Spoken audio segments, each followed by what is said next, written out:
Assalamualaikum warahmatullahi wabarakatuh. Hello guys, perkenalkan nama saya Adi Kurniawan, mahasiswa STIN dengan nomor NIM 2200302011. Pada kesempatan kali ini, saya akan mempresentasikan bagaimana cara membangun usaha yang efektif melalui buku kerja yang ke-6 tentang rencana bisnis atau bisnis plan. Oke, tidak berpanjang lebar, mari kita bahas. Oke kawan-kawan, seperti inilah gambaran cover depan buku kerja yang ke-6, membangun usaha yang efektif, membahas tentang rencana bisnis atau bisnis plan. Dan seperti inilah logo yang ada di usaha produk yang kami tawarkan. Ada burger, ada logo untuk jenis-jenis minuman, ada logo untuk kebab dan burger, dan ada satu lagi logo untuk menu pizza. Seperti inilah gambaran daripada logo-logo It's Simply Cloud Kitchen by Adi Kurniawan. Cara simple untuk menikmati makanan. Baik kawan-kawan, seperti inilah gambaran menu-menu produk yang kami tawarkan. Ada brand atau restoran yang menjual beberapa macam varian nasi. Ada juga restoran atau brand yang menjual burger, kebab, dan pizza. Ada juga restoran atau brand yang menjual berbagai macam menu pastry atau kue-kue. Dan yang terakhir, ada restoran atau brand yang menjual berbagai jenis minuman. Semua brand-brand ini atau semua brand-brand dari menu ini menyatu di satu dapur bersama bernama It's Simply Cloud Kitchen by Adi Kurniawan. Baik kawan-kawan, di sini saya akan mempresentasikan rencana bisnis atau bisnis plan yang telah saya buat. Produk atau jasa konsultasi It's Simply Cloud Kitchen by Adi Kurniawan. Penyusun rencana bisnis Adi Kurniawan, NIM 2200302011, kelas 2A1. 1. Deskripsi usaha. Diidentifikasi berdasarkan hasil wawancara dengan klien. A. Data perusahaan. A. Nama usaha It's Simply Cloud Kitchen. B. Tempat Jalan Asem nomor 7D, Kebon Jeruk, DKI Jakarta.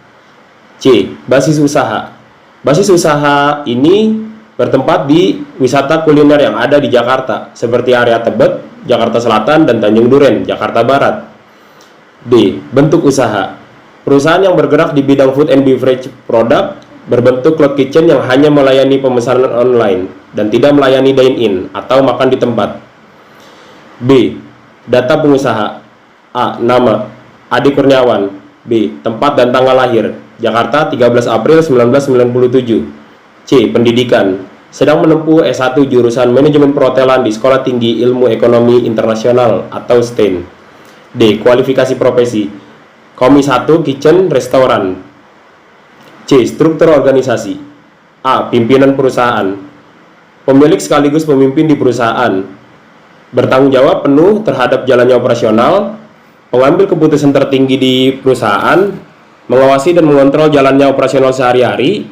Membuat planning perusahaan dalam skala jangka pendek, jangka menengah, dan jangka panjang, menentukan budget pengeluaran dan menentukan target pemasukan atau keuntungan, menetapkan harga, membuat aturan kerja dan SOP, dan terakhir menentukan dan membuat visi dan misi perusahaan.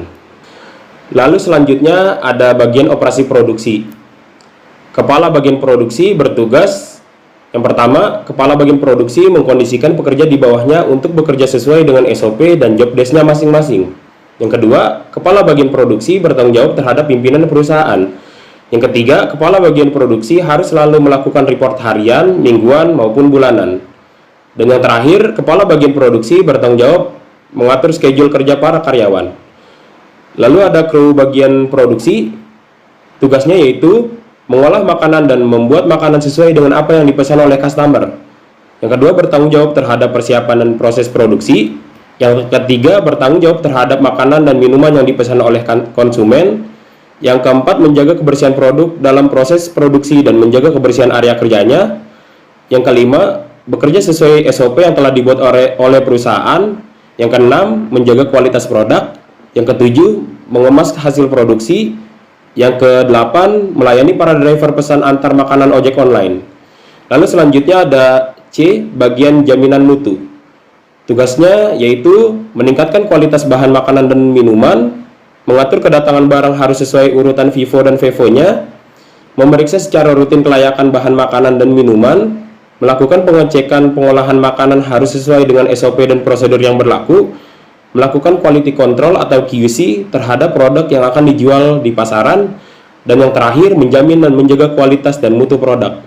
D. Alasan pemilihan bisnis. Ide bisnis ini muncul karena situasi atau kondisi pandemi COVID-19 yang sangat berdampak pada para pelaku pewirausaha dalam mengembangkan bisnisnya. Konsep Cloud Kitchen ini merupakan suatu gagasan atau terobosan baru di dunia F&B, karena konsepnya dapur bersama tetapi terdapat banyak restoran atau brand-brand restoran di dalamnya. Lalu selanjutnya ada analisis operasional, diidentifikasi berdasarkan produk dan produksi. A. Desain produk. 1. Nama produk atau jasa, It's Simply Cloud Kitchen. 2. Karakteristik produk atau jasa. Produk kami ini tidak melayani dine-in atau makan di tempat, karena kami hanya melayani pesan antar makanan ojek online, dan kami juga hanya melayani pemesanan melalui aplikasi kami sendiri, yaitu It's Simply App.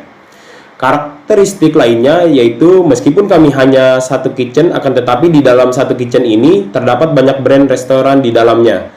Brand-brand tersebut menyatu di dalam satu kitchen yang zaman sekarang dikenal dengan nama Cloud Kitchen atau dapur bersama. Yang ketiga, manfaat produk. Manfaat utama produk usaha kami ini adalah kenyamanan dan efisiensi dalam memesan makanan dan minuman.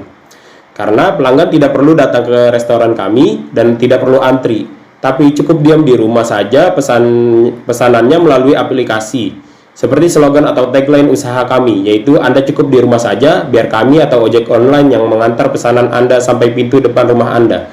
Cara simpel untuk menikmati makanan di zaman sekarang. Lalu ada bagian B, yaitu proses produksi.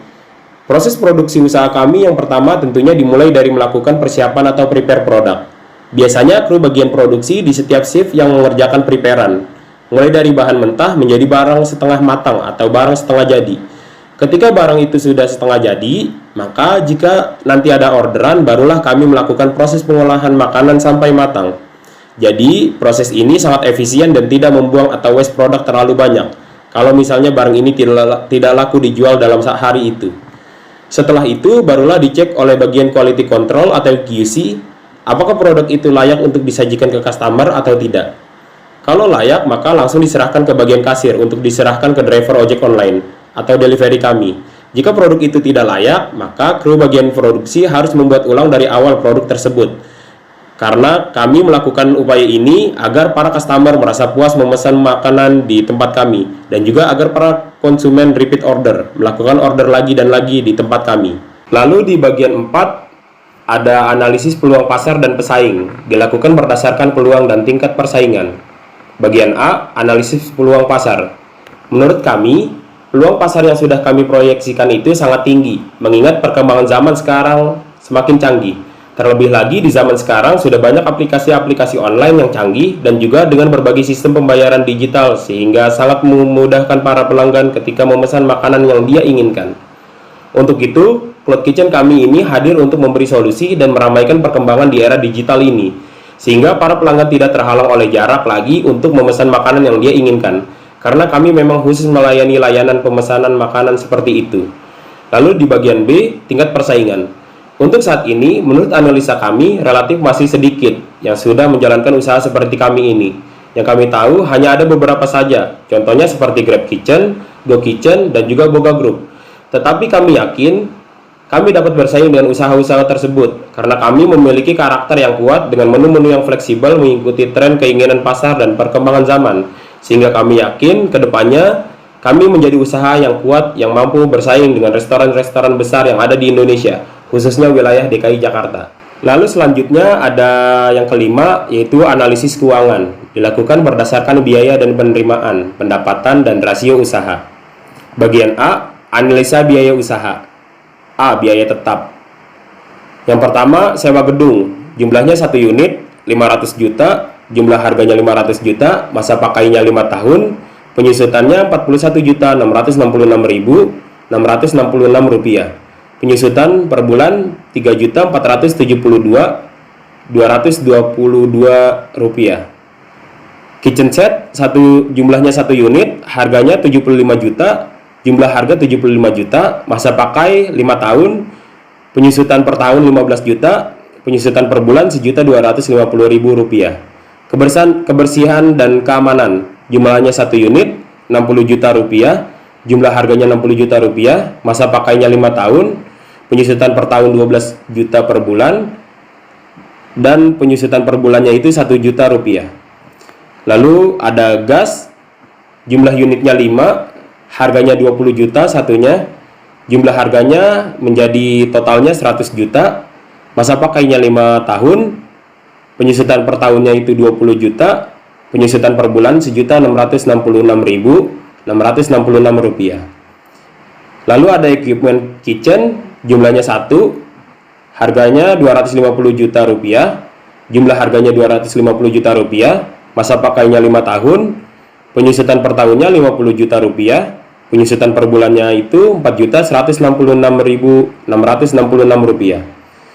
Lalu yang terakhir ada alat penunjang operasional, jumlah unitnya 1, harga satuannya 100 juta rupiah, jumlah harganya 100 juta rupiah, masa pakainya 5 tahun, penyusutan per tahunnya 20 juta rupiah, penyusutan per bulannya 1.666.666 rupiah.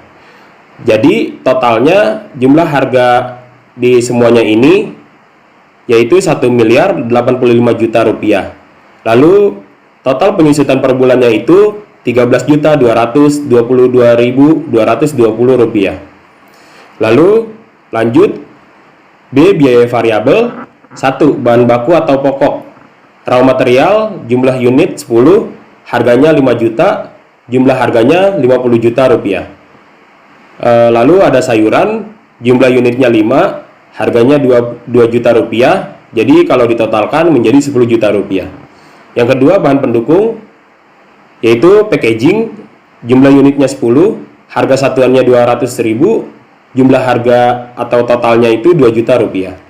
Lalu ada smartphone, jumlah unitnya 5, harga satuannya 2 juta rupiah, lalu totalnya menjadi 10 juta rupiah. Lalu yang ketiga ada tenaga kerja, gaji pokoknya ada 7 orang dan biaya asuransinya ada 7 orang.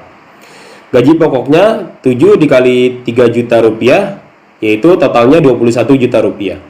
Biaya asuransi untuk 7 orang 250.000 rupiah satu orangnya, kalau dikalikan 7 menjadi 1.750.000 rupiah.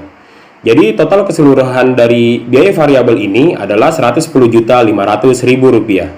Biaya variabel per bulannya yaitu 110.500.000 rupiah. C. Biaya lain-lain per bulan. 1. Transportasi, jumlahnya 3, unitnya 3, harga per unitnya itu 100.000, jumlah harganya 300.000.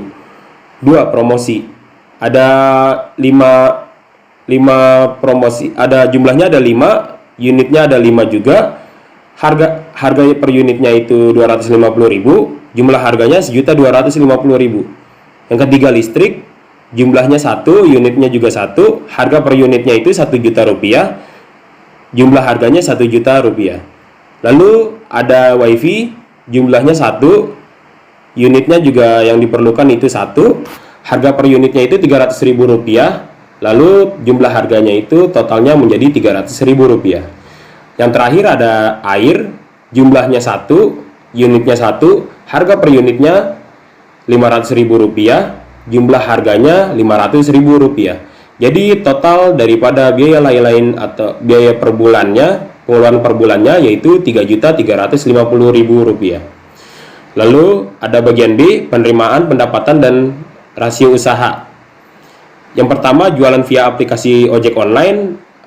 Kami mematok harganya berkisar antara 15.000 sampai 100.000 rupiah.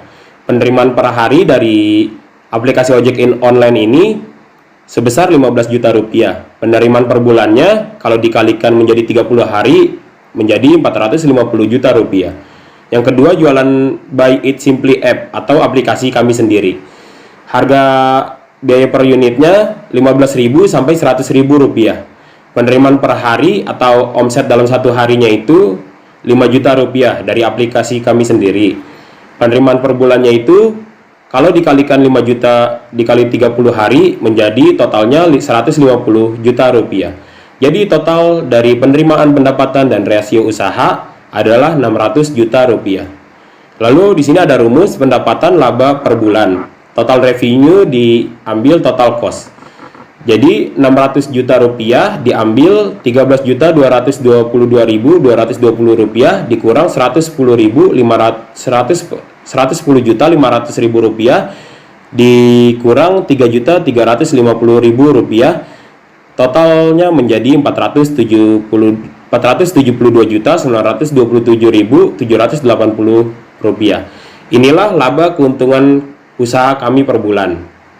Lalu yang keenam atau yang terakhir adalah analisis SWOT, Strength, Weakness, Opportunities, and Threat, yang dilakukan berdasarkan hasil analisa sebelumnya. A. Strength. 1. Memiliki karakteristik yang kuat dan produk kami selalu mengikuti tren yang sedang digemari oleh masyarakat luas di zaman sekarang, sehingga pelanggan tidak bosan dengan produk yang kami tawarkan. Kami yakin produk kami ini laku di pasaran dan diminati oleh banyak orang. Yang kedua, efek pandemi COVID-19 membuat banyak orang malas keluar rumah hanya untuk membeli makanan karena sudah terbiasa memesan makanan sambil rebahan atau bahkan tiduran. Karena hal ini, kami yakin hal inilah yang akan menjadi sumber kekuatan kami. Yang ketiga, harga yang kami tawarkan masih relatif murah, jadi tidak perlu merogoh kocek yang terlalu dalam untuk menikmati produk kami. Yang keempat, bahan baku yang mudah dicari, karena produk kami adalah makanan yang biasa kita temui sehari-hari. Dan yang terakhir, lokasi yang strategis yang dikelilingi oleh perkantoran dan perumahan. Lalu bagian B, weakness. 1. Tidak stabilnya harga bahan baku atau bahan pokok. Yang kedua, keterbatasan dana menjadi faktor penghambat usaha kami. Yang ketiga, karena kami hanya melayani pesanan online dan tidak melayani dine-in, makan di tempat, maka omset usaha kami tidak maksimal. Dan yang terakhir, karena kami hanya melayani online, sehingga pelanggan tidak bisa melihat produk yang kami tawarkan secara langsung. Lalu di bagian opportunities, yaitu era digital zaman sekarang menjadi peluang yang besar untuk usaha kami berekspansi. Yang kedua, semua orang di zaman sekarang pasti memiliki gadget dan smartphone. Yang ketiga, dunia jualan online semakin hari semakin mengalami peningkatan, sehingga kami yakin usaha kami ini memiliki jumlah peminat yang tinggi. Lalu di bagian trade, yaitu yang pertama, era sekarang ini penjualan produk memang tinggi, tapi ditakutkan hanya tren sesaat. Yang kedua, jumlah kompetitor terus bertambah seiring berjalannya waktu. Yang ketiga, produk yang mudah ditiru oleh para pesaing. Lalu di sini saya mengambil kesimpulan daripada analisis SWOT ini, yaitu upaya kami adalah meningkatkan kualitas produk dan mengembangkan ide kreativitas serta selalu update menu-menu baru agar usaha kami ini mampu bersaing melawan para pesaing yang sudah ada maupun para pesaing yang akan datang. Kami juga akan melakukan strategi marketing dan promosi besar-besaran di media sosial agar usaha kami mendapatkan keuntungan yang lebih besar dan memiliki keuangan yang bersifat stabil, agar usaha kami ini tidak mengalami kebangkrutan atau tidak putus di tengah jalan karena banyaknya persaingan. Baik kawan-kawan, sekian presentasi dari saya. Jika ada kritik dan saran dapat dikirim melalui email saya, yaitu adeabana135@gmail.com, dan nomor telepon saya yaitu 087874773350. Terima kasih atas perhatiannya. Wassalamualaikum warahmatullahi wabarakatuh.